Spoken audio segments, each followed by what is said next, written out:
Grenada began constructing an international airport to accommodate tourism. But Reagan accused Grenada of constructing facilities to aid a Soviet-Cuban military buildup in the Caribbean. They overthrew the government of Maurice Bishop. He was killed in a coup that was organized by the CIA. And of course, in 1991, President Bush, the 41st president, George Bush's father, lied about the reason for attacking Iraq in 1991. It wasn't to defend the integrity of Kuwait, but rather to assert U.S. power in the oil-rich Middle East. Kuwait was caught using American-made equipment to drill under the border and was stealing $14 billion worth of oil from underneath Iraqi territory. When Saddam caught them, spoke to the American ambassador, and she backed away, and he invaded.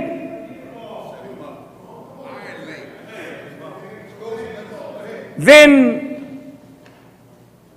Bush met with Thatcher of England.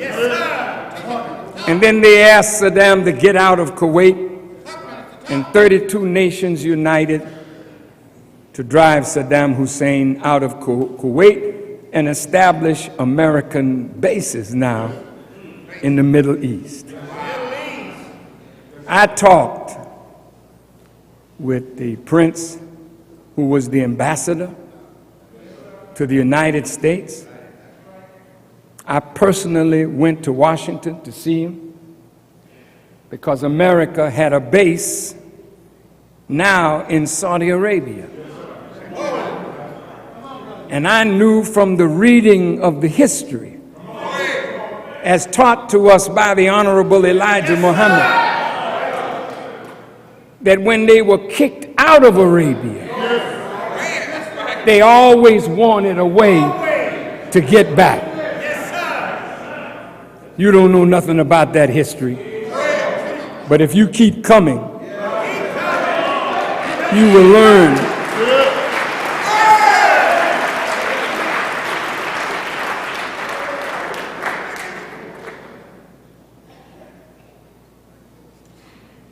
I said to Prince Bandar,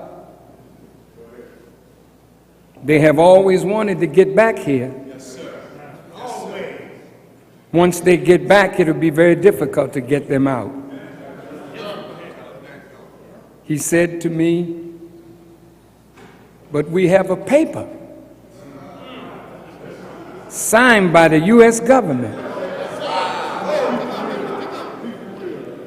that if they ask us to leave, if we ask them to leave, that they would leave. I said, well, the Native Americans have a lot of papers too.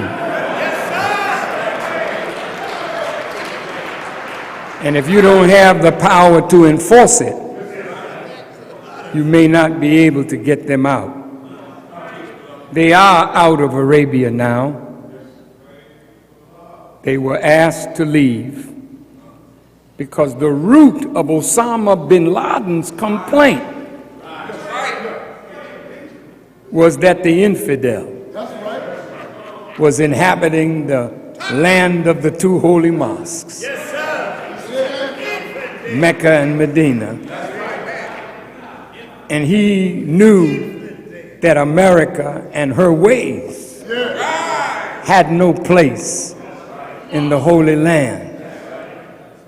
Osama was a charge, so to speak, of the CIA when Russia sent her troops into Afghanistan America felt, well, we believe in God. The Mujahideen believe in God. So let's back them against godless communism. So they backed Osama Bin Laden,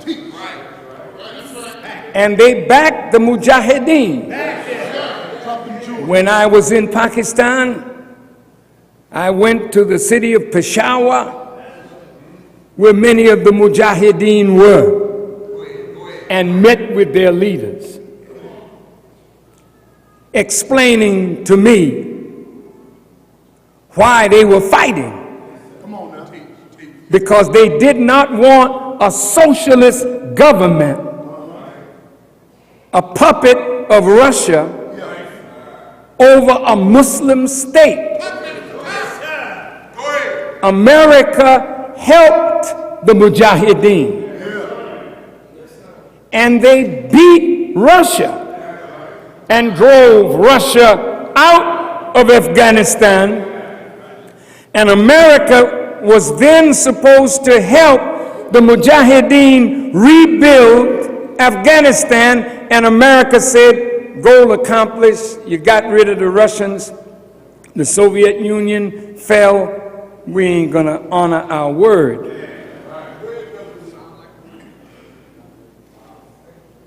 So a civil war broke out in Afghanistan, and Osama bin Laden and the Taliban finally won that civil war, and naturally they had hatred in their heart for America that abandoned them.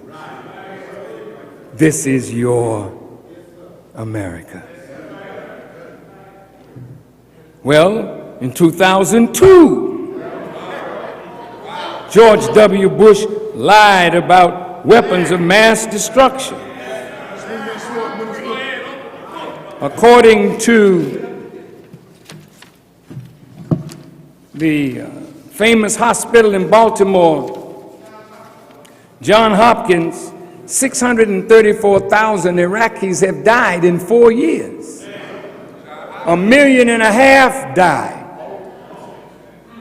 since 1991 with sanctions. So those deaths don't mean anything to America.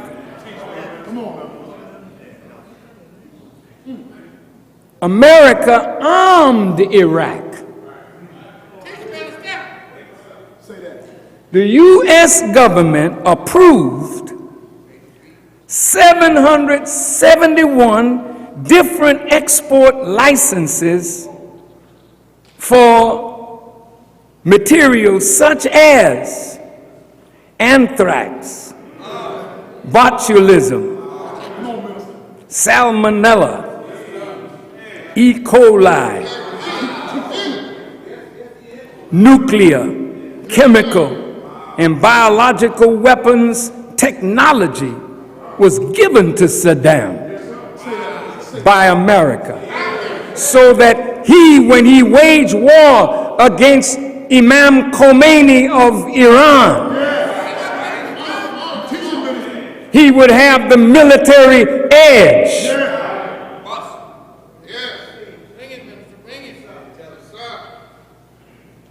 But now, let's ask some questions about the World Trade Center.